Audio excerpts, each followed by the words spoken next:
Hi hello friends, welcome back to mister Lakshmi Arun vlogs.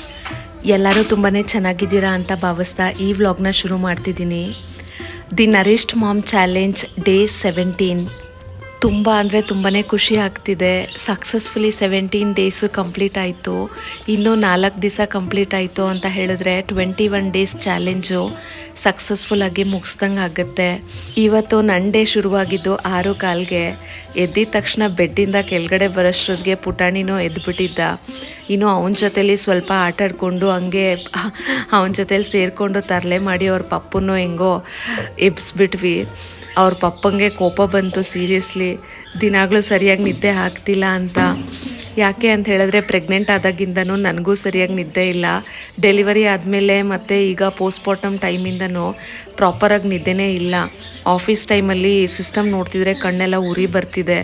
ಅದಕ್ಕೆ ನಮ್ಮ ಮನೆಯವರು 6 ಗಂಟೆಗೆಲ್ಲ ಎಬ್ಸಿದ್ರೆ ಹೆಂಗೆ ಅಂತ ಬೈತಾಯಿದ್ರು. ಅವನು ಹೆಂಗಾದರೂ ಸೈಲೆಂಟಾಗಿ ಕೆಳಗಡೆ ಕರ್ಕೊಂಡು ಹೋಗೋಣ ಅಂತ ಹೇಳಿದ್ರೆ ಅವನು ಅವ್ರ ಪಪ್ಪನ ನೋಡಿದ ತಕ್ಷಣನೇ ಎಬ್ಸೋದಕ್ಕೆ ಓಡೋಗ್ಬಿಡ್ತಾನೆ. ನಾನೇನು ಮಾಡಲಿ ಅಲ್ವಾ. ಅದಾದಮೇಲೆ ಸ್ವಲ್ಪ ಸಮಾಧಾನ ಮಾಡಿ ಕರ್ಕೊಂಡೋದೆ.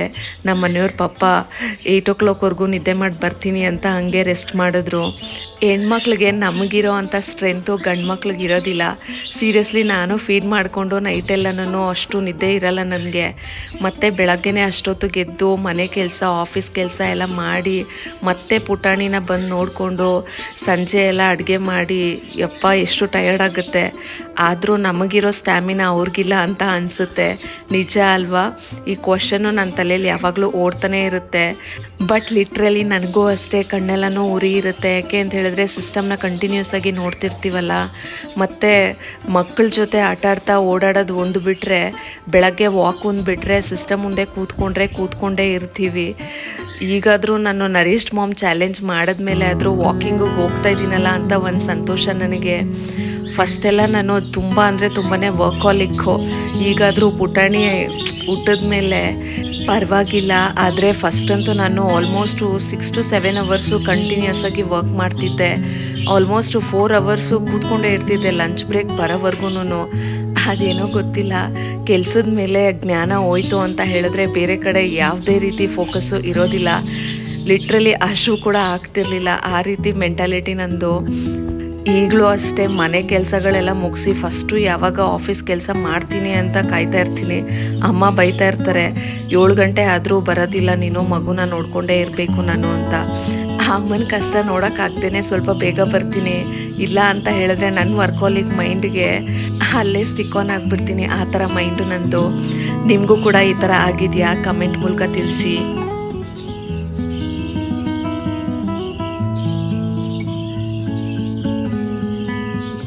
ಇವತ್ತು ಎಷ್ಟು ಚಂದದ ರಂಗೋಲಿ ಹಾಕಿದ್ದೀನಲ್ಲ ತುಳಸಿ ಕಟ್ಟೆ ಮುಂದೆ ಅಂತ ಅದನ್ನು ನೋಡ್ತಾ ಒಳಗಡೆ ಬಂದೆ. ಅಮ್ಮನ ಹತ್ರ ಮಗುನ ಕೊಟ್ಬಿಟ್ಟು ಹೋಗಿದ್ದೆ ಅಲ್ವಾ, ಹೆಂಗಿದ್ರು ಅವ್ನು ಬಂದು ಅಳಿಸಲ್ಲ ಅಂತ ಒಂದು ಕಾನ್ಫಿಡೆನ್ಸಲ್ಲಿ ಇದ್ದೆ. ಪೂಜೆ ಮುಗಿಯೋವರೆಗೂ ಅದನ್ನು ಹೆಂಗಾದ್ರೂ ಕಾಪಾಡ್ಕೊಂಬರ್ಬೇಕು ಅಂತ. ಈ ಕಡೆ ಬಂದು ನೋಡೋಷ್ಟೊತ್ತಿಗೆ ನಮ್ಮ ಚಿಂಟು ಇವತ್ತು ಅಳಿಸ್ಬಿಟ್ಟಿದ್ದಾನೆ ರಂಗೋಲಿನ. ಯಪ್ಪ ತುಂಬಾ ಬೇಜಾರಾಗೋಯ್ತು ನನಗೆ. ಇವನ ಹತ್ರ ತಪ್ಪಿಸ್ಕೊಂಡ್ರೆ ಅವನ ಹತ್ರ, ಇಲ್ಲಾಂದರೆ ಅವನು ತಪ್ಪಿಸ್ಕೊಂಡ್ರೆ ಇವನು, ಯಾರಾದರೂ ಒಬ್ಬರು ಅಳಿಸ್ತಾನೆ ಇರ್ತಾರೆ ರಂಗೋಲಿನ.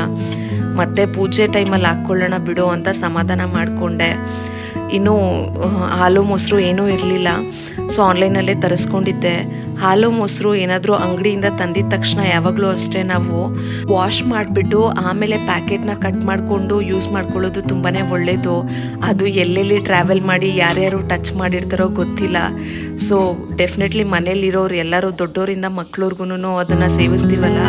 ಸೊ ಅದನ್ನು ವಾಶ್ ಮಾಡಿಬಿಟ್ಟು ಆಮೇಲೆ ಕಟ್ ಮಾಡಿ ಯೂಸ್ ಮಾಡಿ. ಮತ್ತು ಇನ್ನೊಂದೇನು ಅಂತ ಹೇಳಿದ್ರೆ ಪ್ಯಾಕೆಟ್ನ ಕಟ್ ಮಾಡೋವಾಗ ಆ ಸ್ಮಾಲ್ ಪೀಸ್ ಇದೆ ಅಲ್ಲ, ಅದನ್ನು ಹಾಗೆ ಸೆಪ್ರೇಟಾಗಿ ತೆಗಿಬೇಡಿ, ಅಲ್ಲೇ ಉಳಿಸ್ಕೊಂಬಿಡಿ. ಯಾಕೆಂತ ಹೇಳಿದ್ರೆ ಆ ಸಣ್ಣ ಪೀಸು ಮಣ್ಣಲ್ಲಿ ಎಷ್ಟು ವರ್ಷಗಳ ಕಾಲ ಆದ್ರೂ ಹಾಗೆ ಉಳ್ಕೊಬಿಡುತ್ತೆ. ಅದು ನಾನ್ ಡಿಗ್ರೇಡಬಲ್ ಅಲ್ಲ. ಮತ್ತು ಆ ಮೆಟೀರಿಯಲ್ಲು ಬ್ರೇಕ್ ಡೌನ್ ಆಗೋದಿಲ್ಲ ಮತ್ತು ಡಿಕಂಪೋಸು ಆಗೋದಿಲ್ಲ. ನಾವು ಆ ಸಣ್ಣ ತುಂಡಿನ ಪ್ಲಾಸ್ಟಿಕ್ ಇದೆಯಲ್ಲ ಅದನ್ನು ಆ ಕವರಲ್ಲೇ ಹಾಗೆ ಉಳಿಸ್ಕೊಂಡ್ಬಿಟ್ರೆ ಸೈಡಲ್ಲಿ ಕಟ್ ಮಾಡಿಕೊಂಡು ಸೊ ಅದನ್ನು ಬೇರೆದಕ್ಕೆಲ್ಲ ರೀಯೂಸ್ ಮಾಡ್ತಾರಲ್ವ, ಸೊ ಅದರಲ್ಲಿ ರೀಸೈಕ್ಲಿಂಗ್ ಮಾಡೋವಾಗ ಸರಿ ಹೋಗ್ಬಿಡುತ್ತೆ. ಇಲ್ಲಾಂದರೆ ಆ ಚಿಕ್ಕ ಪೀಸ್ ಬಂದು ಡಿಕಂಪೋಸ್ ಆಗ್ದಿರಾ ಹಾಗೆ ಉಳ್ಕೊಂಡ್ಬಿಡುತ್ತೆ.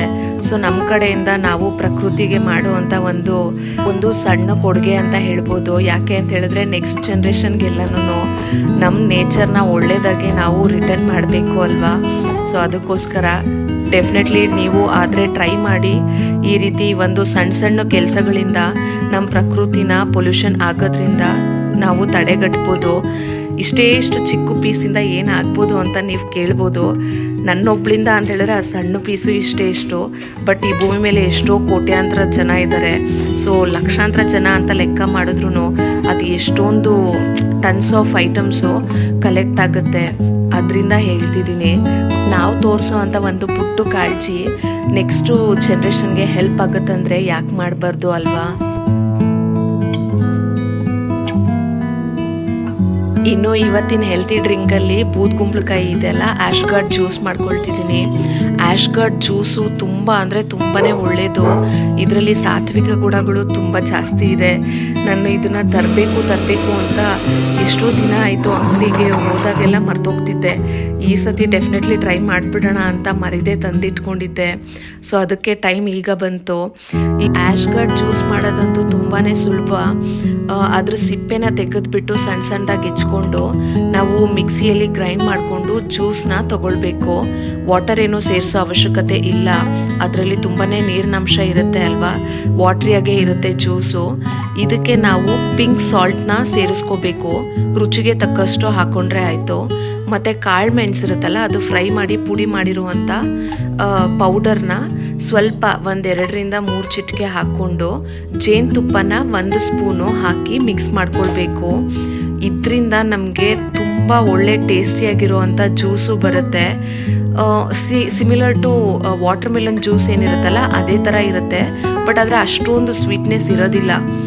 ಇದರಿಂದ ಆಗೋ ಅಂಥ ಹೆಲ್ತ್ ಬೆನಿಫಿಟ್ಸು ತುಂಬ ಅಂದರೆ ತುಂಬಾ ಜಾಸ್ತಿ. ಫಸ್ಟ್ ಆ್ಯಂಡ್ ಫಾರ್ಮೋಸ್ಟ್ ಥಿಂಗ್ ಏನು ಅಂತ ಹೇಳಿದ್ರೆ ಆಶ್ಗಾರ್ಡ್ ಜ್ಯೂಸ್ ಕುಡಿಯೋದ್ರಿಂದ ನಮ್ಮ ಬಾಡಿ ಡಿಟಾಕ್ಸಿಫೈ ಆಗುತ್ತೆ.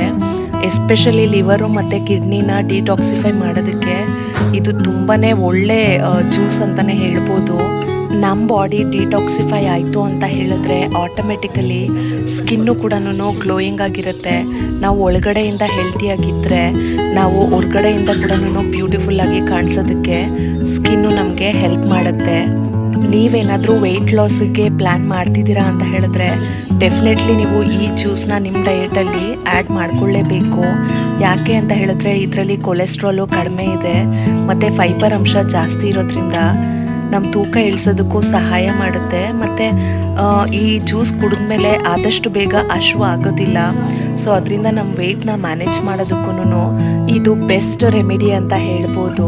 ಇನ್ನು ಇದರಲ್ಲಿ ಪೆಪ್ಪರು ಮತ್ತು ಪಿಂಕ್ ಸಾಲ್ಟ್ ಎಲ್ಲ ಯೂಸ್ ಮಾಡಿದ್ದೀವಿ ಅಲ್ವಾ, ಡೈಜೆಸ್ಟಿವ್ ಇಶ್ಯೂ ಏನಾದರೂ ಇತ್ತು ಅಂತ ಹೇಳಿದ್ರು ನಮಗೆ ಜೀರ್ಣಕ್ರಿಯೆಗೆ ಇದು ತುಂಬಾ ಹೆಲ್ಪ್ ಮಾಡುತ್ತೆ. ಮತ್ತು ಕಾನ್ಸ್ಟಿಪೇಷನ್ ಪ್ರಾಬ್ಲಮ್ ಇರೋರು ಅಷ್ಟೇ ಆಶ್ಗಾರ್ಡ್ ಜ್ಯೂಸ್ ಕುಡಿಯೋದ್ರಿಂದ ಅದರಿಂದ ಹೊರಗಡೆ ಬರ್ಬೋದು. ಮತ್ತು ಇನ್ನೊಂದೇನು ಅಂತ ಹೇಳಿದ್ರೆ ಹೊಟ್ಟೆ ಉರಿ ಏನಾದರೂ ಇತ್ತು ಅಂತ ಹೇಳಿದ್ರೆ ಬೇರೆಯವ್ರ ಮೇಲೆ ಇರೋ ಹೊಟ್ಟೆ ಉರಿ ಕಡಿಮೆ ಆಗಲ್ಲ, ಆದರೆ ಹೊಟ್ಟೆ ಒಳಗಡೆ ಏನಾದರೂ ಉರಿ ಇತ್ತು ಅಂತ ಹೇಳಿದ್ರೆ ಅದು ಕೂಡ ಕಡಿಮೆ ಮಾಡುತ್ತೆ. ಯಾಕೆ ಅಂದರೆ ಇದು ತುಂಬಾ ತಂಪು. ಮತ್ತು ನಿಮ್ಗೇನಾದರೂ ಸೈನಸ್ ಪ್ರಾಬ್ಲಮ್ ಇತ್ತು, ಶೀತದ ಪ್ರಾಬ್ಲಮ್ ಇತ್ತು, ಉಸಿರಾಟದ ಸಮಸ್ಯೆ ಇತ್ತು ಅಂತ ಹೇಳಿದ್ರೆ ಈ ಕುಂಬಳಕಾಯಿ ಜ್ಯೂಸ್ನ ಅವಾಯ್ಡ್ ಮಾಡೋದು ತುಂಬಾ ಒಳ್ಳೆಯದು. ಇನ್ನು ಇದು ಬೆಳಗ್ಗೆ ಖಾಲಿ ಹೊಟ್ಟೆಲಿ ಕುಡಿಯೋದ್ರಿಂದ ನಮಗೊಂಥರ ಚೈತನ್ಯ ಸಿಗುತ್ತೆ. ಫುಲ್ ಆಫ್ ಪಾಸಿಟಿವ್ ಎನರ್ಜಿನ ಕ್ಯಾರಿ ಮಾಡುತ್ತೆ ಕುಂಬಳಕಾಯಿ. ಎಲ್ಲರ ಮನೆ ಎದುರುಗಡೆ ಕೂಡ ಗುಂಬಳಕಾಯಿನ ಅದೇ ರೀಸನ್ಗೋಸ್ಕರನೇ ಹ್ಯಾಂಗ್ ಮಾಡೋದು, ಯಾವುದೇ ನೆಗೆಟಿವ್ ಎನರ್ಜಿ ನಮ್ಮ ಮನೆ ಮೇಲೆ ಬೀಳಬಾರ್ದು ಅಂತ. ಸೊ ಡೆಫಿನೆಟ್ಲಿ ಆಶ್ಗಾರ್ಡ್ ಜ್ಯೂಸ್ನ ನಿಮ್ಮ ಡಯಟಲ್ಲಿ ಸೇರಿಸ್ಕೊಳ್ಳೋದ್ರಿಂದ ಅತ್ಯುತ್ತಮವಾಗಿರೋ ಅಂಥ ಎಲ್ಲ ಬೆನಿಫಿಟ್ಸ್ನ ನೀವು ಪಡ್ಕೊಳ್ತೀರಾ. ಬಟ್ ಯಾವುದಕ್ಕೂ ಒಂದಕ್ಕೂ ನಿಮಗೆ ಏನಾದರೂ ಸೈನಸ್ ಪ್ರಾಬ್ಲಮ್ ಇತ್ತು ಅಥವಾ ಉಸಿರಾಟದ ಸಮಸ್ಯೆ ಇತ್ತು ಅಂತ ಹೇಳಿದ್ರೆ ನೀವು ಒಂದ್ಸತಿ ಡಾಕ್ಟರ್ನ ಕನ್ಸಲ್ಟ್ ಮಾಡಿ. ಈವನ್ ಡಯಾಬಿಟಿಕ್ ಪೇಷಂಟ್ಸ್ ಕೂಡ ಇದನ್ನು ತಗೋಬೋದು. ಇನ್ನು ಇದರಲ್ಲಿ ನಾವು ಕಾಳು ಮೆಣಸು ಮತ್ತು ಜೇನುತುಪ್ಪ ಬಳಸಿದ್ದೀವಲ್ವ, ಇದು ಕಫನ ಕರಗಿಸೋದಕ್ಕೆ ಮತ್ತು ನೆಗಡಿನ ಕಡಿಮೆ ಮಾಡೋದಕ್ಕೂ ಸಹಾಯ ಮಾಡುತ್ತೆ. ನಾವು ಜಾಸ್ತಿ ಕಂಟಿನ್ಯೂಸ್ ಆಗಿ ಈ ಜ್ಯೂಸ್ನ ಕುಡಿಬಾರ್ದು. ಯಾವಾಗಲೂ ಅಷ್ಟೇ ಗ್ಯಾಪ್ ಕೊಟ್ಟು ಕುಡಿಬೇಕಾಗುತ್ತೆ. ದಿನಾನೂ ಇದನ್ನು ಕುಡಿತಾ ಬರೋದು ಕೂಡ ಅಷ್ಟೊಂದು ಒಳ್ಳೆಯದಲ್ಲ. ಯಾಕೆ ಅಂತ ಹೇಳಿದ್ರೆ ನಮ್ಮ ಗಟ್ ಬ್ಯಾಕ್ಟೀರಿಯಾ ಇದೆಯಲ್ಲ, ಒಳ್ಳೆ ಬ್ಯಾಕ್ಟೀರಿಯಾ, ಅದನ್ನು ಕಿಲ್ ಮಾಡೋವಂಥ ಕೆಪಾಸಿಟಿ ಕೂಡ ಇದಕ್ಕಿದೆ. ಯಾಕೆಂದರೆ ಡಿಟಾಕ್ಸಿಫೈ ಮಾಡ್ತಾ ಇರುತ್ತಲ್ಲ ಬಾಡಿನ, ಸೊ ಆಗ ಒಳ್ಳೆ ಬ್ಯಾಕ್ಟೀರಿಯಾ ಕೂಡ ವಾಶೌಟ್ ಆಗುವಂಥ ಸಾಧ್ಯತೆ ಇದೆ. ಅದಕ್ಕೋಸ್ಕರ ಇನ್ನು ಇವತ್ತು ಸ್ಕಿನ್ ಕೇರಲ್ಲಿ ನಾನು ಹಾಲು ಮತ್ತು ಕಡಲೆ ಹಿಟ್ಟು ಬಳಸ್ಕೊಂಡು ಫೇಸ್ ಪ್ಯಾಕ್ ಮಾಡ್ಕೊಂಡಿದ್ದೆ. ಇದ್ರ ಬಗ್ಗೆ ನಾನು ಆಲ್ರೆಡಿ ತಿಳಿಸಿರೋದ್ರಿಂದ ಮತ್ತೆ ಈ ವ್ಲಾಗಲ್ಲಿ ಅದನ್ನು ರಿಪೀಟ್ ಮಾಡ್ತಾ ಇಲ್ಲ.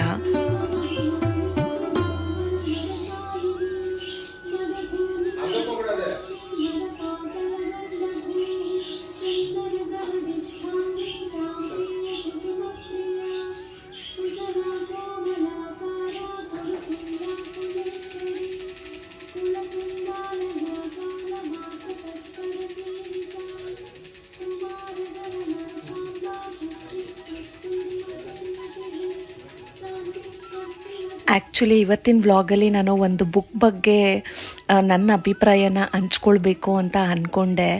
ನಾನು ಫಸ್ಟು ಓದಿದ್ದಂಥ ಬುಕ್ಕು PUCಯಲ್ಲಿ ನಮ್ಮ ಪ್ರಿನ್ಸಿಪಲ್ಲು ನನಗೋಸ್ಕರ ಕೊಟ್ಟಿದ್ದಂಥ ಬುಕ್ ಅದು. I am okay you are okay ಅಂತ. ಈ ಬುಕ್ಕಿನ ಆಥರ್ ಬಂದು ಥಾಮಸ್ ಎ ಹ್ಯಾರಿಸು. ಅವರು ಎಷ್ಟು ಚೆನ್ನಾಗಿ ಜೀವನದಲ್ಲಿರೋ ಅಂಥ ಡಿಫ್ರೆಂಟ್ ಟೈಪ್ ಆಫ್ ಪೀಪಲ್ನ ಸಿಂಪಲಾಗಿ ಒಂದು ಬುಕ್ಕಲ್ಲಿ ಬರೆದುಬಿಟ್ಟಿದ್ದಾರೆ. ಅದು ಫ್ಯೂ ಲೈನ್ಸಲ್ಲೇನೆ. ಏನೋ ಗೊತ್ತಿಲ್ಲ, ಆ ಬುಕ್ಕು ಓದಿದ್ಮೇಲೆ ನನಗೆ ಲೈಫ್ ಪರ್ಸ್ಪೆಕ್ಟಿವೇ ಒಂಥರ ಚೇಂಜ್ ಆಗೋಯ್ತು. ಯಾವ್ಯಾವ ರೀತಿ ಜನ ಇದ್ದಾರೆ ಅನ್ನೋದನ್ನು ಆ ಬುಕ್ಕಲ್ಲಿರೋ ಫ್ಯೂ ಲೈನ್ಸ್ನ ತಿಳ್ಕೊಂಡ್ರೆ ಸಾಕು. ನಾವು ಯಾವ ರೀತಿ ಇರಬೇಕು ಅನ್ನೋದನ್ನು ಕೂಡ ಅದನ್ನು ಓದಿ ನಾನು ತಿಳ್ಕೊಂಡೆ. ಅಂದರೆ ಚಿಕ್ಕ ವಯಸ್ಸಲ್ಲಿ ನಾವೇನಾದರೂ ಕಲ್ತಿರ್ತೀವಲ್ಲ, ಅದನ್ನು ನಾವು ಯಾವತ್ತೂ ಮರೆಯೋದಿಲ್ಲ. ಇನ್ನೂ 3 ವರ್ಷದ ಬುದ್ಧಿ 100 ವರ್ಷದ ತನಕ ಅಂತ ಹೇಳ್ತಾರಲ್ಲ, ಹಾಗೆ ಚಿಕ್ಕ ಮಕ್ಕಳಿರೋವಾಗ ಕಲ್ತಿರೋದು ನಮ್ಗೆ ಯಾವಾಗಲೂ ನೆನಪಲ್ಲಿರುತ್ತೆ. ಹಾಗೆಯೇ ನಾವು ಚಿಕ್ಕ ವಯಸ್ಸಲ್ಲಿ ಓದಿರೋ ಅಂಥ ವಿಚಾರಗಳು ಯಾವತ್ತೂ ಮರೆಯೋದಕ್ಕಾಗೋದಿಲ್ಲ. ಈ ಬುಕ್ಕು ಆ್ಯಕ್ಚುಲಿ ಟ್ರಾನ್ಸಾಕ್ಷನಲ್ ಅನಾಲಿಸಿಸ್ ಅನ್ನೋ ಸಿದ್ಧಾಂತದ ಮೇಲೆ ಆಧಾರಿತವಾಗಿರುತ್ತೆ. ಒಂದು ಸಣ್ಣ ವಿಚಾರ ಕೂಡ ನಮ್ಮ ಮನಸ್ಸಿಗೆ ಅಷ್ಟು ಮುಟ್ಟುತ್ತೆ. ಈ ಬುಕ್ಕಲ್ಲಿ ಆ್ಯಕ್ಚುಲಿ ಆಥರ್ ಬಂದ್ಬಿಟ್ಟು ನಾವು ಎವ್ರಿಡೇ ಲೈಫಲ್ಲಿ ಬೇರೆಯವ್ರ ಜೊತೆಲಿ ಯಾವ ರೀತಿ ನಡ್ಕೊಳ್ತೀವಿ, ಯಾವ ಸಂದರ್ಭದಲ್ಲಿ ಹೆಂಗೆ ಮಾತಾಡ್ತೀವಿ ಅನ್ನೋದನ್ನು 3 ರೀತಿಯಾಗಿರೋವಂಥ ಮೆಂಟಾಲಿಟಿ ಇರುತ್ತೆ ಅನ್ನೋದನ್ನು ಎಕ್ಸ್ಪ್ಲೇನ್ ಮಾಡಿದ್ದಾರೆ. ಅದು ಅಷ್ಟು ಬ್ಯೂಟಿಫುಲ್ಲಾಗಿದೆ. ಮೊದಲನೇ ಮನಸ್ಥಿತಿ ಏನು ಅಂತ ಹೇಳಿದ್ರೆ ಪೇರೆಂಟ್ಸ್ ಥರ. ಅಂದರೆ ನಾವು ಬೇರೆಯವ್ರಿಗೆ ಏನಾದರೂ ಬುದ್ಧಿ ಹೇಳುವಾಗ, ತಿದ್ದೋವಾಗ ನಾವು ಅವ್ರಿಗೆ ಪೇರೆಂಟ್ಸ್ ಥರ ಆ್ಯಕ್ಟ್ ಮಾಡ್ತೀವಿ. ಎರಡನೇ ಮನಸ್ಥಿತಿ ಬಂದು ಅಡಲ್ಟ್. ಅಂದರೆ ನಾವು ವಸ್ತುಸ್ಥಿತಿನ ಸರಿಯಾಗಿ ಯೋಚಿಸಿ ತರ್ಕಬದ್ಧವಾಗಿರುವಂಥ ನಿರ್ಧಾರ ತಗೊಳ್ಳೋದನ್ನು ಅಡಲ್ಟ್ ಅಂತಾರೆ. ಮೂರನೇದು ಬಂದು ದಿ ಚೈಲ್ಡ್. ಅಂದರೆ ನಮ್ಮಲ್ಲಿರುವಂಥ ಎಲ್ಲ ಎಮೋಷನ್ಸು ಹೇಳ್ಬೋದು. ಇದು ಒಂಥರ ಫೆಲ್ಟ್ ಕಾನ್ಸೆಪ್ಟು. ನಮ್ಮಲ್ಲಿರುವಂಥ ಭಯ ಆಗಿರ್ಬೋದು, ಅಥವಾ ಚೈಲ್ಡಿಶ್ನೆಸ್ ಆಗಿರ್ಬೋದು, ದುಃಖ ಆಗಿರ್ಬೋದು, ಅತಿಯಾಗಿರುವಂಥ ಸಂತೋಷ ಆಗಿರ್ಬೋದು. ಸೊ ಇದೆಲ್ಲನೂ ಕಂಬೈನ್ ಆಗಿರುವಂಥ ಸಿಚುವೇಶನ್ ಇದು. ನಾವೇನಾದರೂ ಭಾವನಾತ್ಮಕವಾಗಿ ಅಥವಾ ಅಟ್ಮಾರಿಯಾಗಿ ಬಿಹೇವ್ ಮಾಡ್ತಿದ್ದೀವಿ ಅಂತ ಹೇಳಿದ್ರೆ ಅದು ನಮ್ಮ ಚೈಲ್ಡ್ಹುಡ್ ಮೇಲೆ ಡಿಪೆಂಡ್ ಆಗಿರುತ್ತೆ. ಮತ್ತು ನಮ್ಮ ಬಾಲ್ಯದ ಪ್ರಕಾರ ನಾವು ವರ್ತಿಸ್ತೀವಿ ಅನ್ನೋದು ಮೂರನೇ ಮನಸ್ಥಿತಿ. ಕರೆಕ್ಟು ಅಲ್ವಾ? ನಾವು ಯಾರಿಗಾದ್ರೂ ಏನಾದರೂ ಹೇಳಬೇಕು ಅಂತ ಆದಾಗ ನಾವೇನೋ ಪೇರೆಂಟ್ಸ್ ಥರ ಅಥವಾ ಟೀಚರ್ಸ್ ಥರ ಬೋಧಿಸ್ತೀವಿ. ಅದೇ ನಮಗೆ ಏನಾದರೂ ನಾವೇನಾದರೂ ತಪ್ಪು ಮಾಡಿದ್ದೀವಿ ಅಂತ ಹೇಳಿದಾಗ ಮಕ್ಕಳ ಥರ ಒಂಥರ ಸೈಲೆಂಟ್ ಆಗಿಬಿಡ್ತೀವಿ. ಅದೇ ನಾವು ಕರೆಕ್ಟಾಗಿ ನಿರ್ಧಾರ ತಗೊಂಡಿದ್ದೀವಿ ಅಂತ ಹೇಳಿದಾಗ ನಾವು ಅಡಲ್ಟಾಗಿ ಒಂದು ಹಿರಿಯರಾಗಿ ನಿರ್ಧಾರ ತಗೊಂಡಿದ್ದೀವಿ, ರೆಸ್ಪಾನ್ಸಿಬಲ್ ಪರ್ಸನ್ ಆಗಿ ಅಂತ ಆಟೋಮೆಟಿಕ್ಕಾಗಿ ನಮಗೆ ಫೀಲ್ ಆಗುತ್ತೆ. ಈ ಎಲ್ಲ 3 ಮನೋಭಾವನೆಗಳನ್ನ ಅಷ್ಟು ನೀಟಾಗಿ ಒಂದು ಫ್ಯೂ ಲೈನ್ಸಲ್ಲೇ ಎಕ್ಸ್ಪ್ಲೇನ್ ಮಾಡಿಬಿಟ್ಟಿದ್ದಾರೆ. ಈ ಬುಕ್ಕಲ್ಲಿ ತುಂಬಾ ಇಂಪಾರ್ಟೆಂಟ್ ಆಗಿರುವಂಥ ಸಾರಾಂಶ ಇದೆ. ಆ ವಿಚಾರನ ನಾನು ನೆಕ್ಸ್ಟ್ ವ್ಲಾಗಲ್ಲಿ ತಿಳಿಸ್ತೀನಿ. ನೀವೇನಾದರೂ ಈ ಬುಕ್ನ ಆಲ್ರೆಡಿ ಓದಿದ್ದೀರಾ ಅಂತ ಹೇಳಿದ್ರೆ ಇದ್ರ ಬಗ್ಗಿನ ಅಭಿಪ್ರಾಯನ ತಪ್ಪದೆ ಕಮೆಂಟ್ ಮೂಲಕ ತಿಳಿಸಿ ಫ್ರೆಂಡ್ಸ್. ಮತ್ತು ಈ ಬುಕ್ಕು ನಿಮಗೆ ಯಾವಾಗ ಎಷ್ಟನೇ ಇಸ್ವಿಯಲ್ಲಿ ಪರಿಚಯ ಆಯಿತು ಅನ್ನೋದನ್ನು ಕೂಡ ಕಮೆಂಟ್ ಬಾಕ್ಸಲ್ಲಿ ತಿಳಿಸಿ. ನನಗೆ 2008 ಈ ಬುಕ್ಕು ಬಂದು ಪರಿಚಯ ಆಗಿತ್ತು.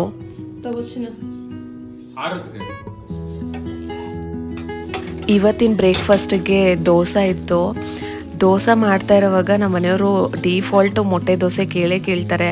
ಸೊ ಎಗ್ ದೋಸೆ ಮಾಡ್ಕೊಳ್ಳೋಣ ಅಂತ ಹೇಳಿ ಟ್ರೇಯಿಂದ ಮೊಟ್ಟೆ ತೆಗಿಯೋಕ್ಕೆ ಹೋದಾಗ ನಮ್ಮ ಪುಟಾಣಿ ಏನೋ ಹಿಂದ್ಗಡೆ ಬಂದು ಎಳ್ದ ನನ್ನನ್ನು ಬೈ ಮಿಸ್ಟೇಕಾಗಿ ಮೊಟ್ಟೆ ಕೆಳಗಡೆ ಬಿದ್ದೋಡ್ತೋಯ್ತು. ಅದೇನೂ ಮಾಡೋದಕ್ಕಾಗಲ್ಲ. ಬಟ್ ಮೊಟ್ಟೆ ಆ ಥರ ಬಿದ್ದೋದಾಗ ಒಂಥರ ಸ್ಮೆಲ್ ಬರುತ್ತಲ್ವ. ಸೊ ಅದಕ್ಕೇ ಸಾಲ್ಟ್ ಇದೆ ಅಲ್ವಾ ಮನೆಯಲ್ಲಿ, ವೈಟ್ ಸಾಲ್ಟು, ಅದನ್ನು ಹಾಕ್ಬಿಟ್ಟು ಹಾಗೆ ಬಿಟ್ಬಿಡ್ಬೇಕು ಒಂದು ಸ್ವಲ್ಪ ಹೊತ್ತು. ಕ್ಲೀನ್ ಮಾಡಿಬಿಟ್ಟು ಅದ್ರ ಮೇಲೆ ವೈಟ್ ಸಾಲ್ಟ್ ಹಾಕಿ ಹಾಗೆ ಬಿಟ್ಬಿಟ್ರೆ ಆ ಕೌಚು ಸ್ಮೆಲ್ ಬರುತ್ತಲ್ಲ ಅದು ಬರೋದಿಲ್ಲ, ಮತ್ತು ಈಸಿಯಾಗೂ ಕ್ಲೀನ್ ಮಾಡ್ಕೊಳ್ಬೋದು. ನಾನು ಸ್ವಲ್ಪ ಆತ್ರವಾಗೇ ಇದ್ದೆ ಇವತ್ತು. ತುಂಬ ಕೆಲಸಗಳಿದ್ದಾವೆ ಮತ್ತು ಆಫೀಸ್ ವರ್ಕ್ ಕೂಡ ತುಂಬಾ ಹೆವಿ ಲೋಡ್ ಇದೆ. ಅದಕ್ಕೆ ಬೇಗ ಮುಗಿಸ್ಬಿಟ್ಟು ಹೋಗ್ಬಿಡೋಣ ಅಂತ ಅಂದ್ಕೊಂಡೆ. ಅಮ್ಮ ಕೂಡ ಇವತ್ತು ರಾಗಿ ಇತ್ತು, ಅದನ್ನು ಒಣಗಾಕೋಕ್ಕೆ ಅಂತ ಹೇಳಿ ಕ್ಲೀನ್ ಮಾಡ್ತಿದ್ರು. ರಾಗಿ ಹಿಟ್ಟು ಕೂಡ ಖಾಲಿಯಾಗಿ ಹೋಗ್ಬಿಟ್ಟಿದೆ. ಸೊ ಹೊಸದಾಗಿ ತೊಗೊಂಡ್ವಿ ರಾಗಿನ. ಅದನ್ನು ಎಷ್ಟೇ ನಾವು ಚೆನ್ನಾಗಿರೋದು ತೊಗೊಂಡ್ರು ವಾಶ್ ಮಾಡಿ ಅದನ್ನು ಸನ್ ಡ್ರೈ ಮಾಡಿದ್ರೇ ಒಂಥರ ಸಂತೋಷ. ಇಲ್ಲ ಅಂತ ಹೇಳಿದ್ರೆ ಅದರಲ್ಲಿ ತುಂಬಾ ಮಣ್ಣಿರುತ್ತೆ ಅಥವಾ ಹೊಟ್ಟುಗಳಿರುತ್ತೆ. ಸೊ ಅದಾದಮೇಲೆ ಮಿಷಿನಲ್ಲಿ ಕ್ಲೀನ್ ಮಾಡಿ ಹಾಕ್ಕೋಬೋದು ಅಂತ. ಪಾಪ ಅಮ್ಮ ಬೆಳಗ್ಗೆ 7:30 ಹೋದವರು ಇನ್ನೂ ಕ್ಲೀನ್ ಮಾಡಿಕೊಂಡೇ ಇದ್ದರು. ಸರಿ ನಾನು ಬ್ರೇಕ್ಫಾಸ್ಟ್ ಮಾಡ್ಕೊಂಬಿಡೋಣ ಅಂತ ಹೇಳಿ ನಮ್ಮ ಮನೆಯವ್ರಿಗೆ ಮತ್ತು ಪುಟಾಣಿಗೆ ಪುಟ್ಟು ದೋಸೆ, ಕ್ಯೂಟಾಗಿರೋ ದೋಸೆನ ಹಾಕ್ಕೊಟ್ಟೆ. ನಂಗೆ ಒಂಥರ ಡ್ರೀಮು. ಮಗು ಆಗೋದಕ್ಕೆ ಮೊದಲು ಕೂಡ ನನಗೆ ಪಾಪು ಹುಟ್ಟಿದ ಮೇಲೆ ಅದು ಹುಡುಗ ಆಗಲಿ ಹುಡುಗಿ ಆಗಿರಲಿ ಕ್ಯೂಟಾಗಿರೋ ಅಂಥ ಪುಟಾಣಿ ಇಡ್ಲಿ ಮತ್ತು ಪುಟಾಣಿ ದೋಸೆ ಮತ್ತು ಹಾರ್ಟ್ ಶೇಪಲ್ಲೆಲ್ಲ ಚಪಾತಿ ಅದೆಲ್ಲ ಮಾಡಿಕೊಡ್ಬೇಕು ಅಂತ ಆ ಆಸೆ ಎಲ್ಲ ಇವಾಗ ನೆರವೇರಿಸ್ಕೊಳ್ತಾ ಇದ್ದೀನಿ. ನಮ್ಮ ಮುದ್ದು ಅದನ್ನು ಆಸೆಯಿಂದ ಕ್ಯೂಟಾಗಿ ತಿಂತಾ ಇರೋದನ್ನು ನೋಡಿದ್ರೆ ಏನೋ ಒಂಥರ ಲವ್ ಆಗುತ್ತೆ. ಇನ್ನು ಅಮ್ಮ ಬಂದು ನ್ಯಾಷನಲ್ ಪಾರ್ಕು ತುಂಬ ದಿವಸದಿಂದ ನೋಡಬೇಕು ಅಂತ ಆಸೆ ಪಟ್ಟಿದ್ರು. ನಾವು ಹೋದಾಗ ಅವರು ಪಾಪ ಬರೋಕ್ಕಾಗಲಿಲ್ಲ. ಸರಿ ಅಂತ ಹೇಳಿ ಚಿನ್ನು ಇವತ್ತು ಕರ್ಕೊಂಡೋಗೋಣ ಅಂತ ಹೇಳಿ ಇಮಿಡಿಯೇಟಾಗಿ ಪ್ಲ್ಯಾನ್ ಮಾಡ್ಕೊಂಡ್ಬಿಟ್ಟಿದ್ದಾರೆ. ಸೊ ಅಮ್ಮನೂ ಕ್ಯೂರಿಯಾಸಿಟಿಯಿಂದ ಹೋಗೋಣ ಅಂತ ಹೇಳ್ತಾಯಿದ್ರು. ಇನ್ನು ನನಗೆ ಬಿಸಿ ಶೆಡ್ಯೂಲ್ ಇದ್ದಿದ್ದರಿಂದ ಇನ್ನು ಅವ್ರು ಬೇರೆ ಆಫ್ ತೊಗೊಳ್ತಿದ್ದಾರೆ. ಇಬ್ಬರು ಆಫ್ ತೊಗೊಂಡ್ರೆ ಚೆನ್ನಾಗಿರಲ್ಲ ಅಲ್ವಾ, ಯಾರಾದರೂ ಒಬ್ರು ಇರಬೇಕು ಮಾನಿಟರ್ ಮಾಡೋದಕ್ಕೆ. ಸರಿ ಅಂತ ಹೇಳಿ ಅವರು ಹೊರಡ್ತೀನಿ ಅಂತ ಹೇಳಿದ್ರು. ಅದಕ್ಕೆ ನಾನಂತೂ ಹೋಗ್ತಿಲ್ಲ. ಅಟ್ಲೀಸ್ಟ್ ಅವರು ಪಿಕ್ನಿಕ್ ಹೋಗ್ತಿದ್ರಲ್ಲ, ನಾವು ಲಾಸ್ಟ್ ಟೈಮು ಹೋದಾಗ ಏನಾದರೂ ಅಡುಗೆ ಮಾಡ್ಕೊಂಡು ತೊಗೊಳ್ಳೋಗೋಣ ಅಂತ ಅಂದ್ಕೊಂಡೆ. ಆಗಲಿಲ್ಲ.